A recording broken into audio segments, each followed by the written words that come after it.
Une série sur les témoins de Jéhovah.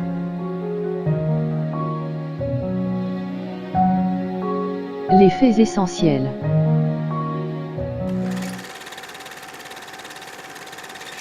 Donc, ce matin, on va débuter dans notre série « Les faits essentiels » sur les témoins de Jéhovah.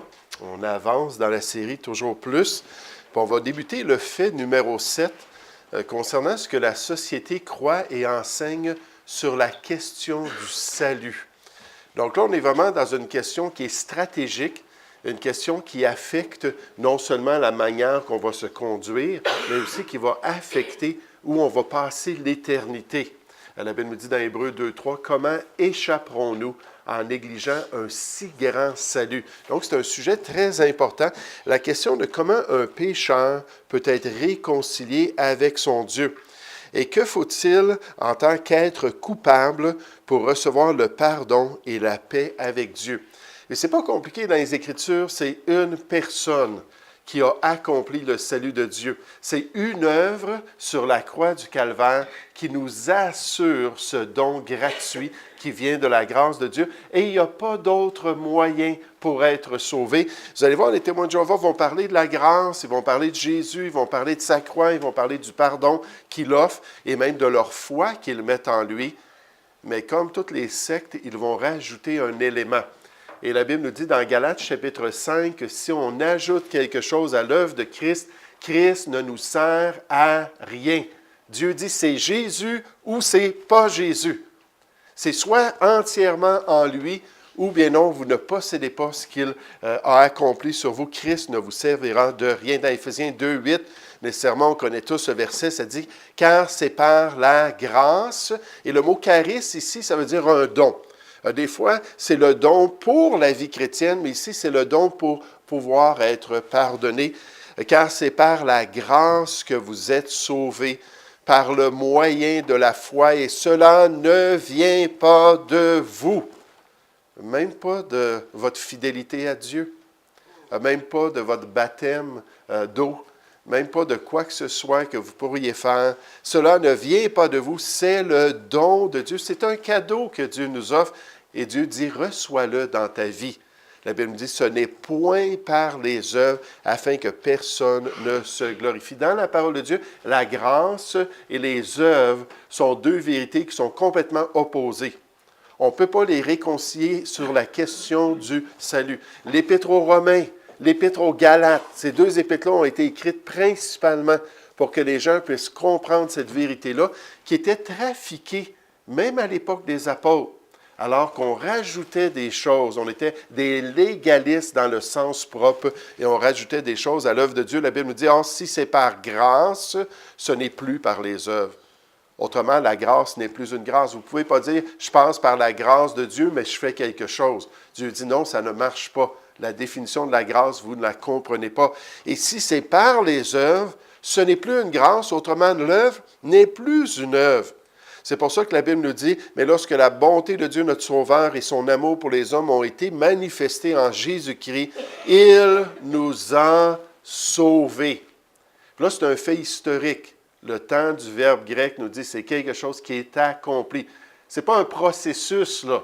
Quelqu'un avait rencontré le président George Bush Senior, donc le premier président George Bush, puis il avait parlé un petit peu, c'était un pasteur, puis il avait parlé avec lui.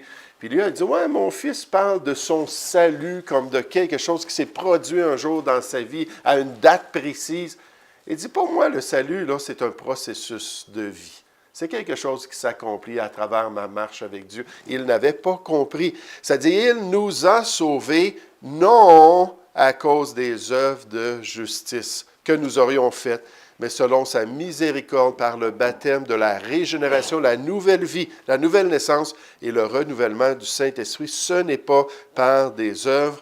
Néanmoins, sachant que ce n'est pas par les œuvres de la loi que l'homme est justifié, les témoins de Jéhovah vont dire, oui, mais on ne croit pas qu'il faut suivre la loi de Moïse pour être sauvé. Mais eux, ils ont tout un autre système de loi dans leur organisation qu'il faut suivre. Et dans le chapitre 3 de Galates, ça dit qu'il n'y en a pas eu de loi qui a été donnée. Pas du tout. Parlons pas juste de la loi de Moïse, la loi des religions païennes, la loi des efforts humains. Il n'y en a pas de loi. par lequel on puisse être sauvé aux yeux de Dieu. Ça ne vient pas de nous, mais par la foi en Jésus-Christ, nous aussi, donc, les apôtres, nous avons cru en Jésus-Christ afin d'être justifiés, pardonnés, sauvés par la foi en Christ et non par les œuvres de la loi, parce que nulle chair ne sera justifiée par les œuvres de la loi. Dieu nous dit, c'est impossible. Il n'y aura pas personne qui va rentrer au ciel en disant « J'ai été une bonne mère Teresa » ou « J'ai été une grande âme comme Gandhi » ou « J'ai fait des choses extraordinaires sur cette terre ».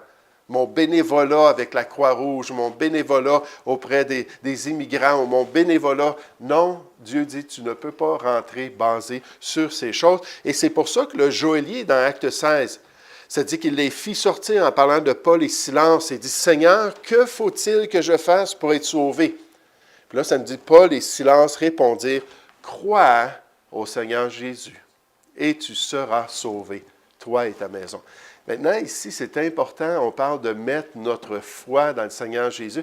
C'est un impératif aoriste. Qu'est-ce que ça veut dire, un impératif aoriste? On voit cela ici. Un impératif présent, ça veut dire quelque chose que je fais continuellement. C'est comme ça que les témoins de Jéhovah interprètent ce passage-là. Aie la foi dans le Fils de Dieu. Sois obéissant à ses commandements. Suis tout ce qu'il te demande de faire dans ta vie. Puis tu vas être sauvé un jour, toi et ta famille. Non, un impératif aoriste, c'est ponctuel, une fois pour toutes. C'est un acte de foi. Je me confie en toi, Seigneur. J'accepte que tu es mort pour moi sur la croix. Je reçois le salut comme un cadeau, une fois pour toutes. Puis la Bible nous dit, à ce moment-là, on peut être sauvé. Donc, il ne faut pas, on va voir là, comment les témoins de Jéhovah présentent ça, puis comment ils nous trompent avec leur définition de la foi. Mais un acte de foi qui nous sauve, c'est un acte qui arrive une fois pour toutes. Et ce n'est pas une pratique de vie. Je mets ma foi. Je suis le Seigneur. Je suis obéissant en marchant avec lui. Les deux concepts existent dans le Nouveau Testament nécessairement. Le thème de cette année, c'est « marcher par la foi ». Mais là, ça parle de celui qui est sauvé, qui va marcher par la foi. Pour être sauvé, c'est un acte qu'on doit faire. Et c'est pour ça que la Bible nous dit dans Acte 3, 19, encore une fois, un impératif aoriste, ça dit « repentez-vous et convertissez-vous, afin que vos péchés soient pardonnés ». Donc, repentez-vous, changez de pensée, convertissez-vous, tournez-vous vers Dieu pour comprendre ce qu'il veut, pour accepter son salut, et vous allez avoir le pardon de vos péchés. Les témoins de Jéhovah disent croire en Jésus-Christ et à son salut, mais ils rajoutent à l'œuvre que Jésus a accomplie. Vous savez, c'est un petit peu comme le mariage, on utilise ça souvent. Est-ce qu'on se marie à 10 reprises avec la même femme? Martin, 7 fois tu t'es marié avec Erna? OK, donc, non, on se marie juste une fois. Oui, je le veux. Dieu nous dit en Jésus-Christ, oui, je le veux. Une alliance avec toi, une nouvelle alliance pour toute l'éternité. Puis quand je comprends ça, je dis au Seigneur, oui, je le veux. Moi aussi, je le veux. Et je veux qu'on soit ensemble. Donc, donne-moi ce salut et cette réconciliation-là. Regardez ce que les témoins de Jéhovah font, puis après ça, on va regarder les détails de ce qu'ils croient. Comment la rançon a-t-elle été payée en parlant de la rançon du pécheur? En l'an 33, le 14 de Nissan, un mois, je suis content qu'ils n'ont pas dit à quelle heure. Hein, des fois, les témoins de Jéhovah sont pas mal précis dans les détails. Le 14 de Nissan, un mois du calendrier juif, Jéhovah a permis que les ennemis de Jésus le tuent. 3 jours plus tard, quand Jéhovah a ressuscité Jésus, il l'a fait redevenir un ange. Vous vous rappelez de ça, Jésus est ressuscité spirituellement, d'après les témoins de Jéhovah, et pas un humain. Ensuite, Jésus est retourné au ciel et il a présenté à Jéhovah la rançon, son sacrifice, la valeur de sa vie humaine parfaite. En d'autres mots, il a donné à Dieu son droit de vivre en tant qu'humain parfait sur la terre pour que Dieu le donne aux descendants d'Adam. Maintenant que la rançon est payée, nous avons la possibilité d'être libérés du péché et de la mort. Jésus, par son sacrifice, ouvre la porte pour obtenir le salut par nos œuvres. C'est toujours comme ça dans la théologie des témoins de Jéhovah. Ça prenait le sacrifice de Jésus, mais c'est un tremplin pour qu'ensuite on puisse plaire à Jéhovah et obtenir sa faveur pour entrer dans son royaume. Ayez foi dans la rançon, donc ce que Jésus a payé. La Bible dit que celui qui exerce la foi dans le Fils a la vie éternelle. Puis exercer la foi pour eux, c'est pas de se confier en lui puis de recevoir la vie éternelle. C'est de dire, il a fait cela pour moi. Maintenant, par la foi, je vais être obéissant puis je vais suivre ses commandements. Que veut dire exercer la foi? C'est faire ce que Jésus nous demande de faire. Il ne suffit pas de dire que nous croyons en Jésus une fois pour toutes. Nous devons montrer par nos actions que nous avons foi en lui. Donc, il dit, c'est évident qu'il faut obéir pour avoir la vie éternelle. Et regardez comment leur traduction traduit Jean 3,16. « Car Dieu a tellement aimé le monde qu'il a donné son Fils unique engendré, afin que tout homme qui exerce la foi en lui ne soit point détruit, mais ait la vie éternelle. » Afin que tous ceux qui vont être obéissants à l'organisation et aux différentes tâches qui nous sont confiées par Jéhovah, afin que tous ceux qui vont faire des bonnes œuvres puis ils vont accumuler des mérites au-dessus de ceux de Jésus-Christ, que ces gens-là puissent s'attendre à avoir la vie éternelle. Et l'importance de définir les termes. L'importance lorsqu'on parle à des gens, que ce soit des catholiques, que ce soit des mormons, que ce soit des gens de d'autres groupes, de dire, mais qu'est-ce que ça veut dire le don de la grâce? Qu'est-ce que ça veut dire le salut de Dieu? Poser des questions pour voir s'ils ont vraiment saisi l'ampleur de l'œuvre du Seigneur Jésus-Christ. Qu'est-ce que les témoins de Jéhovah croient concernant le salut? Le salut, d'après eux, s'obtient par les œuvres, basé sur ce que Jésus a fait nécessairement parce que lui, il nous permet maintenant d'accomplir des œuvres et d'être sauvés. Et ça revient continuellement. Il n'existe pas de chemin facile menant au salut. Celui-ci ne s'obtient que par des efforts vigoureux. On croit en Jésus.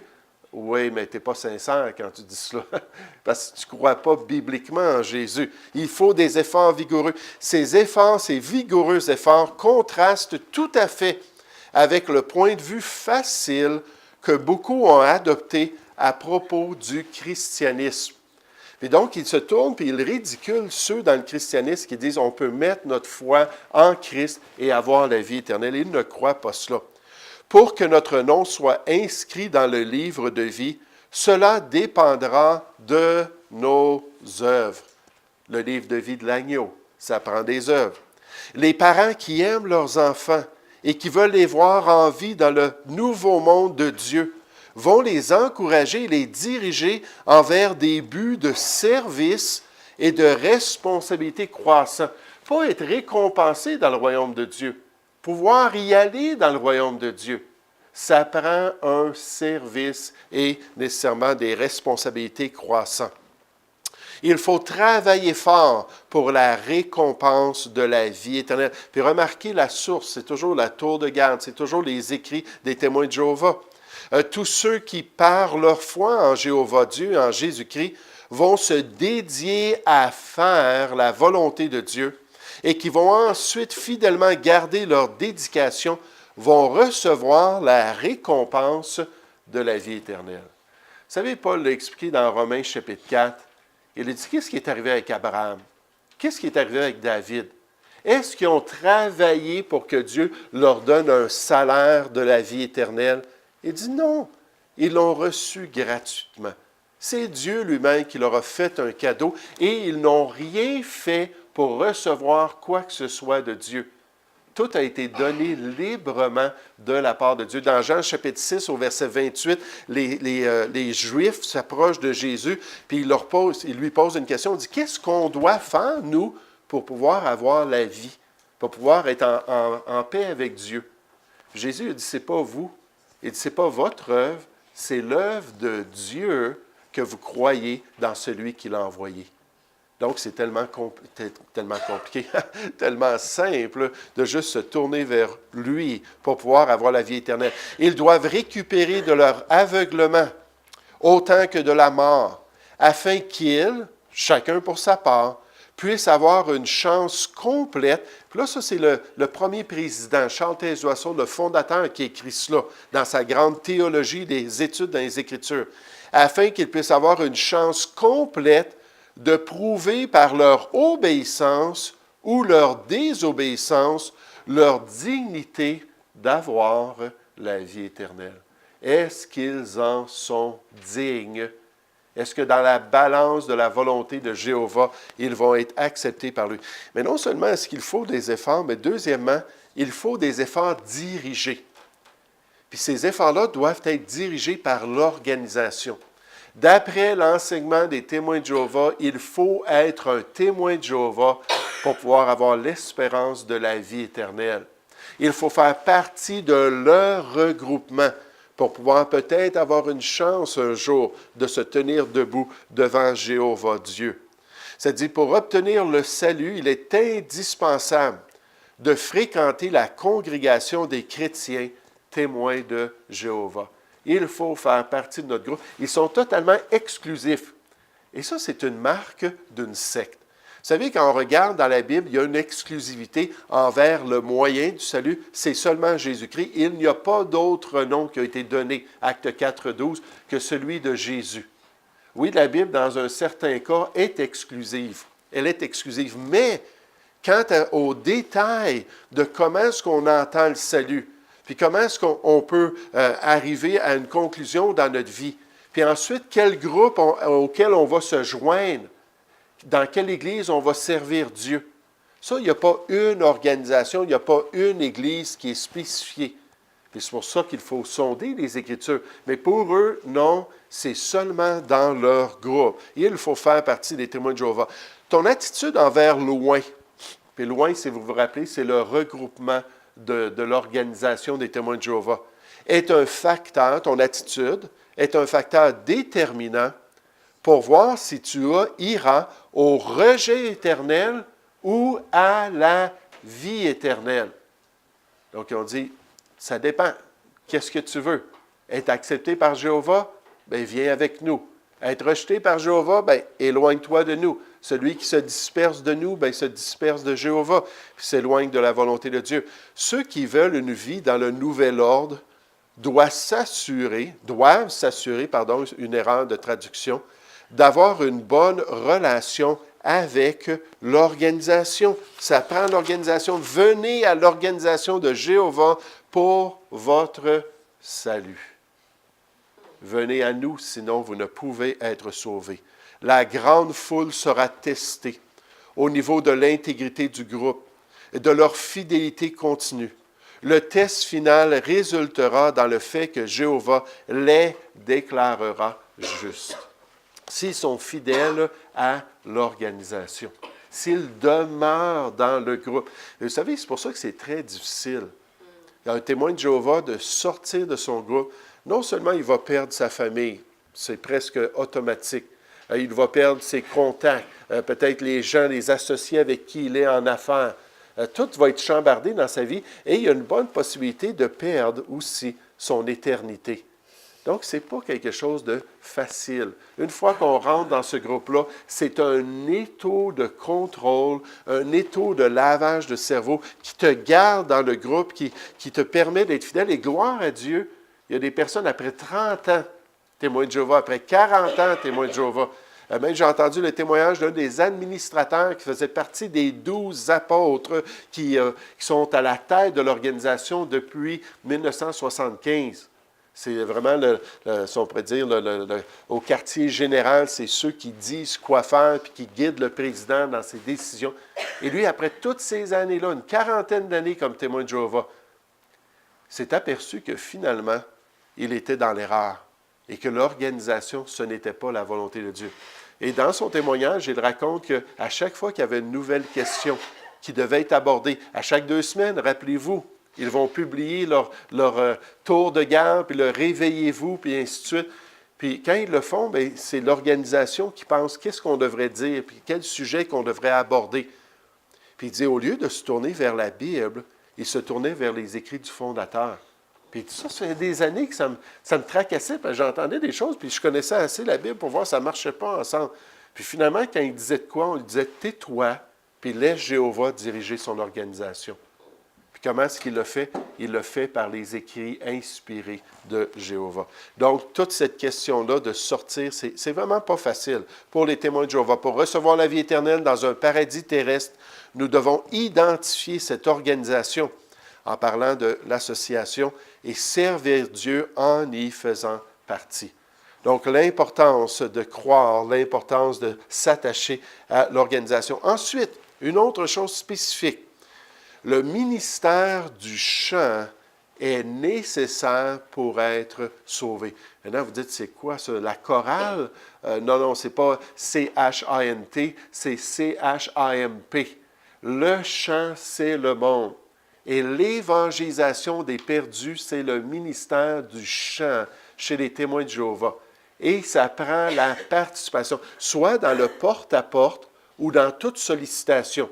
Si tu installes un petit podium dans un parc avec les différentes littératures des témoins de Jéhovah, puis tu te tiens à côté de ce présentoir-là pendant quelques heures, ça va faire partie des éléments qui vont paraître un jour. Tu dois mettre tant d'heures par semaine. Environ 22 heures pour les moins zélés. 22 heures par semaine à faire de l'évangélisation dans l'organisation. Et j'aimerais vous dire, ils gardent tout dans leur dossier. Et tu dois remplir une charte de tout ce que tu fais pendant la semaine. Et ça va paraître d'après eux devant Jéhovah. Et c'est nécessaire. Quand on devient chrétien, le pasteur va parler de l'évangélisation. Il va encourager à prendre à cœur les brebis perdues qui nous entourent. Mais c'est quelque chose de volontaire. Et ça n'a rien à faire avec notre salut. C'est tout simplement notre marche avec Dieu qui va dédier comment est-ce qu'on va faire les choses. Mais vous devez vous dépouiller de l'ancienne personnalité pour obtenir le salut. Celui qui désire être sauvé doit ensuite diriger son attention vers le service ordonné par Jésus-Christ. La participation à la prédication et à l'enseignement de la parole de Dieu est liée au salut. Ça fait partie des œuvres qu'on doit accomplir pour avoir le salut. Dieu s'est arrangé pour que la bonne nouvelle du royaume soit proclamée afin que chaque individu ait l'opportunité dans l'organisme de travailler à son salut. Et c'est pour ça que Dieu a donné la grande tâche d'aller atteindre les gens pour qu'on puisse gagner notre salut en le faisant. Si vous allez sur le site de l'organisation aujourd'hui, ils disent non. Il dit, le ministère du chant, comme certains le disent, n'est pas nécessaire au salut. Donc, soit qu'ils ont changé de position, parce que c'est écrit dans le passé, oui, c'est nécessaire, ou bien non, c'est le double langage des sectes. Pour pouvoir attirer les gens, pour pouvoir les inviter à rentrer dans le groupe, on va diluer un peu les croyances. Puis une fois qu'ils sont vraiment rentrés à la longue, là, on leur dit, voici la vérité. Fait que des fois, ce double langage-là est trompeur sur le site. C'est un petit peu comme les Mormons. Les Mormons ne disent vraiment pas ce qu'ils croient au début. On est des serviteurs de Jésus-Christ comme les églises chrétiennes. Puis on veut juste suivre la parole de Dieu. Puis après ça, on s'aperçoit, non, il y a d'autres sources d'autorité. On s'aperçoit qu'il y a des milliards de dieux. On s'aperçoit que l'homme peut devenir Dieu. Ça va venir à la longue. Plus qu'on grandit puis qu'on monte dans les échelons, on apprend les choses. Les francs-maçons, c'est la même chose. Alors qu'on s'intéresse aux francs-maçons, puis juste en passant, il y en a amplement en Amérique du Nord, des francs-maçons. Puis jusqu'à ce qu'on soit rendu 32e degré dans les francs-maçons, il y a beaucoup de choses qu'on ne sait pas, puis qu'on apprend plus tard. Il y avait une question? Je m'imaginais parler à un témoin de Jéhovah, puis mentionner ça. Puis là, je m'imaginais qu'il prendrait même un verset qu'on a dans le seconde. Ça dit « Travailler à votre salut ». Oui, Philippiens, chapitre 2. Puis là, je me disais « qu'est-ce que je dirais? » Puis là, je dis « Il me semble le verset n'est pas... ça ne veut pas dire travailler à ton salut comme ils disent, mais est-ce que tu Oui. Donc, dans Philippiens, chapitre 12, ça nous dit cela, puis on va le voir un peu plus loin dans d'autres mentions. Mais effectivement, quand on regarde le contexte et on compare ça avec ce qui est enseigné dans le Nouveau Testament, c'est le salut qu'on possède déjà en Jésus-Christ, puis on va travailler à développer notre marche avec Dieu. Là, ça parle de la sanctification du croyant et pas l'obtention du salut. C'est important de comprendre la différence, là. Mais c'est une bonne question. Puis effectivement, ils se tourneraient vers ce passage-là. Mais donc, les témoins de Jéhovah disent non, non, ce n'est pas ce qu'on croit. Deux autres détails rapidement en terminant concernant le salut. Les témoins de Jéhovah disent qu'on peut perdre le salut. Tout dépend des œuvres, donc tout dépend de la performance. Pourquoi est-ce que ces gens-là sont prêts à aller à 5 réunions par semaine pour aller être formés, puis endoctrinés, puis ensuite, pourquoi est-ce qu'ils sont prêts à faire une vingtaine d'heures d'évangélisation? Pourquoi est-ce qu'ils dédient leur vie familiale à servir Jéhovah? Pourquoi? C'est parce que plus qu'ils sont performants, plus qu'il y a de l'espérance, plus qu'il y a une possibilité. Ils ont un espoir peut-être qu'ils vont être acceptés, mais il n'y a pas de sécurité éternelle. Vous savez, il y a beaucoup de chrétiens aussi qui prennent certains passages dans la parole de Dieu et qui disent qu'on peut perdre le salut. Moi, je ne suis pas du tout de cet avis-là. Quand on prend ce qui est clair et sans équivoque pour éclairer des passages difficiles, on s'aperçoit que la Bible n'enseigne pas qu'on peut perdre le salut. Est-ce que c'est une licence pour le péché? Loin de là, quand on sait comment Dieu agit avec son enfant. Mais il ne faut pas prendre des choses ténébreuses, puis mettre des ténèbres, puis de l'obscurité sur ce qui est clair. Ça, c'est les sectes qui font ça. 2 Pierre 3,16 nous le dit, qui vont tordre le sens des Écritures. Donc, il faut prendre les choses qui sont claires. Et la Bible nous dit que le salut, c'est un cadeau éternel qui est fondé sur l'œuvre de Dieu. Mais donc, on peut prendre le salut. Nous avons appris qu'une personne peut tomber et être jugée sans faveur. Soit maintenant, donc sur la terre en ce moment, dans leur service, soit à Armageddon, parce qu'ils vont être mis dans le champ de bataille à Armageddon, puis là, ils vont encore devoir performer puis prouver qu'ils sont des vrais disciples, soit durant le règne de 1000 ans de Christ, pendant le millénium. Ils vont devoir encore lutter contre leur chair puis leur désir, puis rester debout. Ce n'est pas du tout ce que Dieu dit du croyant, ou à l'achèvement du test final. Il y a un test final après toutes ces choses-là où, finalement, Dieu va encore tester la personne pour voir si elle est digne, puis sinon, bien, ça sera la destruction éternelle pour eux. On parlera de la doctrine de l'enfer un petit peu plus loin. Peut-on perdre le salut? Oui! Tout comme une personne sauvée de la noyade peut retomber ou ressauter dans l'eau, quelqu'un qui a été sauvé du péché, mais qui ne continue pas à démontrer sa foi, pourrait perdre le salut. C'est pourquoi la Bible encourage les chrétiens qui ont été sauvés à livrer un dur combat pour la foi. Qu'est-ce que ça a à faire avec le salut? Jude, chapitre 1, au verset 3, ça ne parle pas du tout du salut. Elle les avertit, mais menez à bien votre propre salut avec crainte et tremblement, ou travaillez à votre salut, comme le passage que mon épouse citait. Non, la Bible n'enseigne pas la doctrine une fois sauvé, sauvé pour toujours. Ça, ils se moquent de ça dans leurs écrits. Franchement, les chrétiens sont aveugles. Ils pensent qu'ils sont sauvés une fois pour toutes, puis qu'ils sont des enfants de Dieu, puis ils s'en vont dans la présence de Dieu un jour. Ça n'est pas du tout ce que la Bible enseigne. Une personne qui a foi en Jésus-Christ et obtient le salut peut perdre cette foi et par conséquent perdre le salut. Selon la Bible, garder la foi demande des efforts et c'est un dur combat. Les chrétiens du premier siècle qui avaient déjà accepté Christ ont reçu ce conseil, encore une fois, menez à bien votre salut avec crainte et tremblement. Donc oui, d'après eux, c'est possible de perdre le salut. Et finalement, un dernier détail, c'est que pour eux, leur espérance est terrestre. On va voir dans le fait numéro 8 ce qu'ils enseignent concernant les 144 000. On va se concentrer sur Apocalypse chapitre 7 et Apocalypse chapitre 14, les deux seuls passages. On nous parle de 144 000. Et on va voir comment l'organisation interprète la Bible. Elle se donne des largesses incroyables pour arriver à la conclusion qu'il y a 144 000, les 144 premiers témoins de Jéhovah, au moins dans les premiers, parce qu'il fallait être né déjà en 1914. Puis dans ces 144 000-là, ils sont sauvés, ils ont reçu l'Esprit de Dieu, ils sont nés de nouveau et ils s'en vont au ciel. Mais ce sont les seuls. Le restant, c'est une grande foule de témoins de Jéhovah. Ils sont rendus à peu près 17 millions de témoins de Jéhovah sur la planète. Puis cette grande foule-là, eux, vont venir vivre pour toujours sur la terre. La terre va exister pour toujours et ils vont habiter pour toujours sur la terre. Jéhovah fait subsister la terre pour qu'elle demeure éternellement le foyer de l'humanité obéissante. Il a établi la terre sur ses fondements, elle ne sera jamais ébranlée. Ça, c'est totalement faux. Vous pouvez trouver plusieurs passages comme 2 Pierre chapitre 3, 10 à 13, qui nous promet que la première création et la première terre va totalement être dissous. Elle va être détruite entièrement.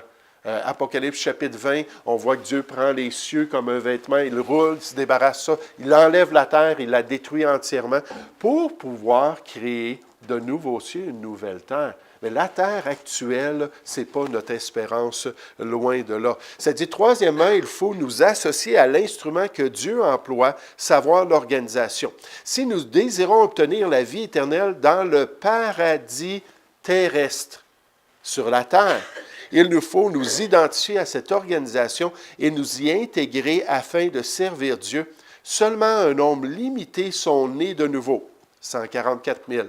La grande foule, Apocalypse chapitre 7, n'a pas besoin de naître de nouveau.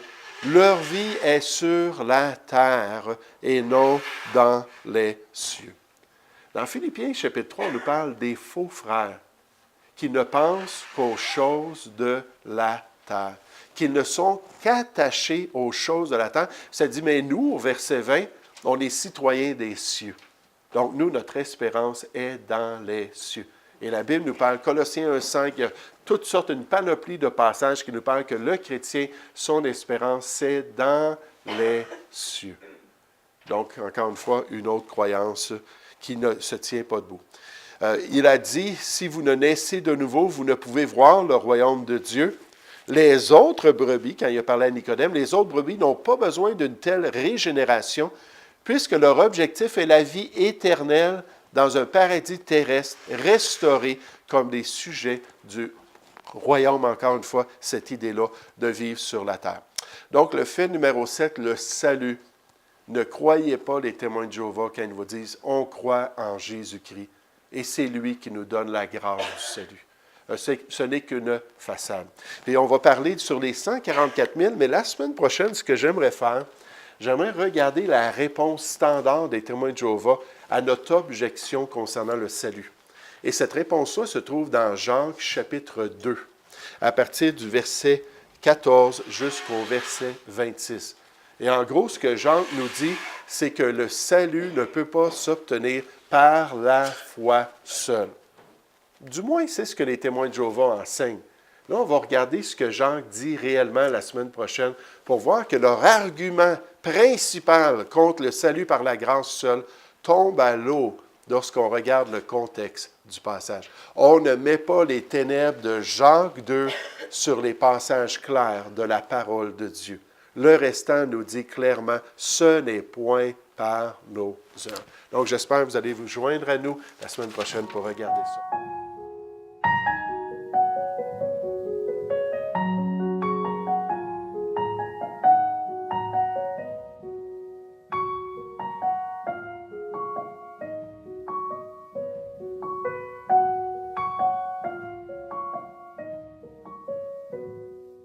Une série sur les témoins de Jéhovah.